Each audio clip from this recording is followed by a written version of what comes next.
9th की student ध्यान दे। आज के इस वीडियो में मैं आपको वार्षिक परीक्षा के लिए हिंदी का पेपर बताने वाली हूँ। तो चलिए, यही प्रश्न वो आपको परीक्षा हॉल में देखने को मिलने वाला है। फुल सॉल्यूशन के साथ आपके लिए लेकर आई हूँ।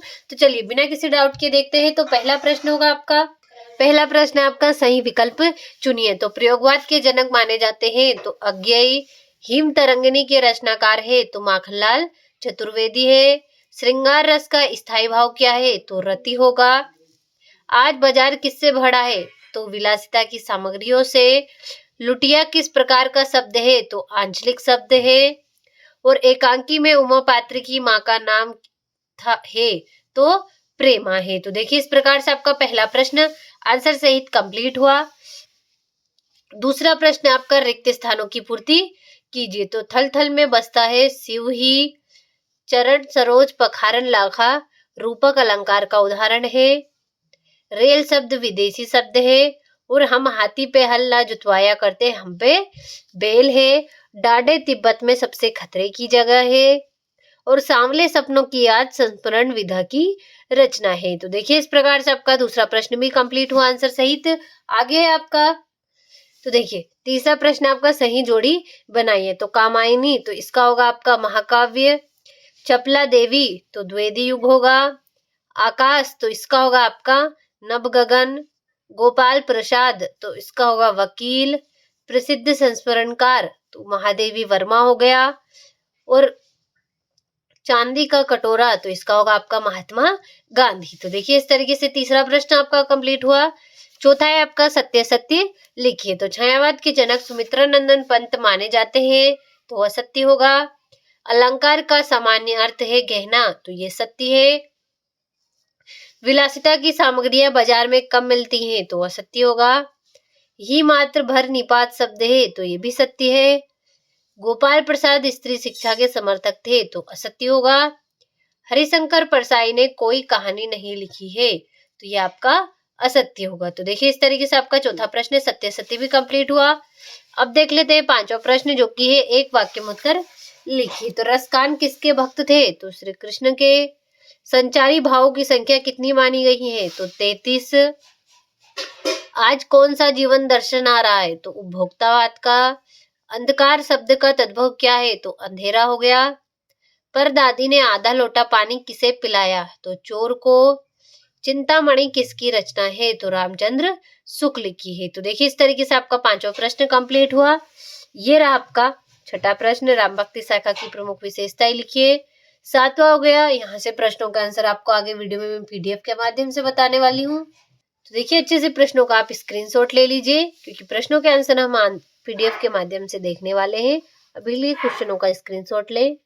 15वां हो गया आपका, 16वां हो गया, इस तरीके से। ये हो गया आपका 20वां प्रश्न। 21वां हो गया, देखिए इस तरीके से। ये हो गया आपका 22वां और 23वां। तो देखिए, कुल 23 प्रश्न आएंगे आपके पेपर में। हूबहू यही प्रश्न आपको परीक्षा में देखने को मिलने वाले हैं। तो चलिए, अब इन प्रश्नों का हम आंसर देख लेते हैं। तो देखिए, यहाँ से इन प्रश्नों के आंसर आपके स्टार्ट होते हैं। तो अच्छे से स्क्रीनशॉट के माध्यम से इन्हें कंप्लीट करिएगा। तो देखिए, ये आपका छठा हो गया। अथवा सहित हम आपके लिए लेकर आए, ताकि अगर आपका तो अच्छे से स्क्रीनशॉट ले और कंप्लीट करिए। ये हो गया आपका 7वां प्रश्न, अथवा हो गया।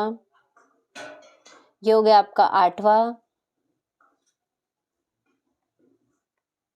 9वां होगा, कवि ने पीपल को ही बड़ा बुजुर्ग क्यों कहा है, समझाइए। इस तरीके से ये हो गया आपका 8वां प्रश्न। ये हो गया आपका 10वां, महाकाव्य और खंड काव्य में अंतर लिखिए। तो देखिए, इस तरीके से अच्छे से स्क्रीनशॉट के माध्यम से कंप्लीट करिए। जितनी आसान भाषा में हो सकता था उतनी आसान भाषा में हम आपके लिए आंसर लेकर आए, ताकि आपको कोई भी परेशानी कंप्लीट करने में ना हो। तो देखिए, रौद्र रस होगा, उदाहरण सहित हो गया। देखिए कितना अच्छा उदाहरण सहित। श्री कृष्ण के सुन वचन अर्जुन, क्रोध से जलने लगे सब शोक अपना भूल कर करतई युगल मलने लगे। कितना बहुत ही आसान भाषा में हम आपके लिए लेकर आए, ताकि आपको कंप्लीट करने में कोई भी परेशानी ना हो। तो देखिए, ये हो गया आपका यमक अलंकार।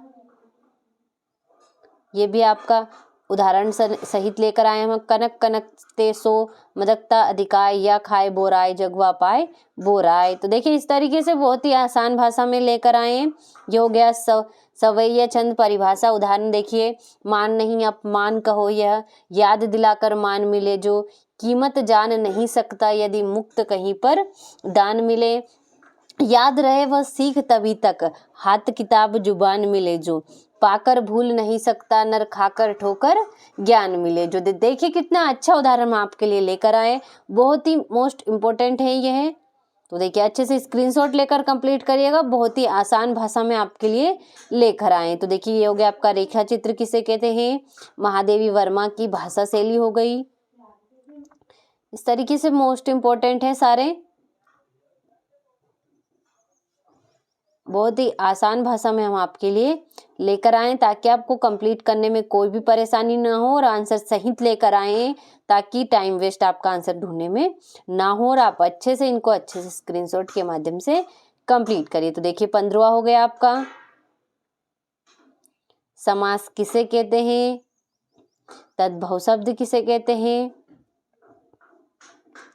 ये हो गया आपका 17वां प्रश्न। अथवा हो गया। 18वां हो गया आपका संदर्भ प्रसंग व्याख्या आ गई। अब तो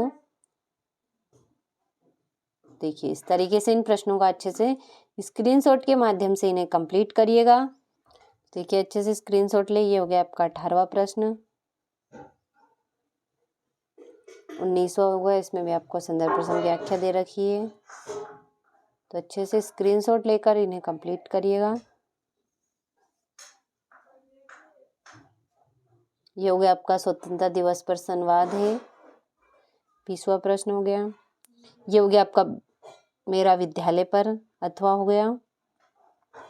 21वां हो गया आपका। तो अच्छे से स्क्रीनशॉट के माध्यम से इन्हें कंप्लीट करिएगा। ये होगी आपकी स्थानांतरण प्रमाण पत्र के लिए प्रार्थना पत्र। तो देखिए इस तरीके से अच्छे से कंप्लीट करिएगा। ये हो गया आपका अथवा बधाई पत्र है आपको। तो देखिए इस तरीके से आपको सारे प्रश्नों के आंसर कंप्लीट हुए। अब आप इन्हें बिना किसी डाउट के कंप्लीट करिएगा।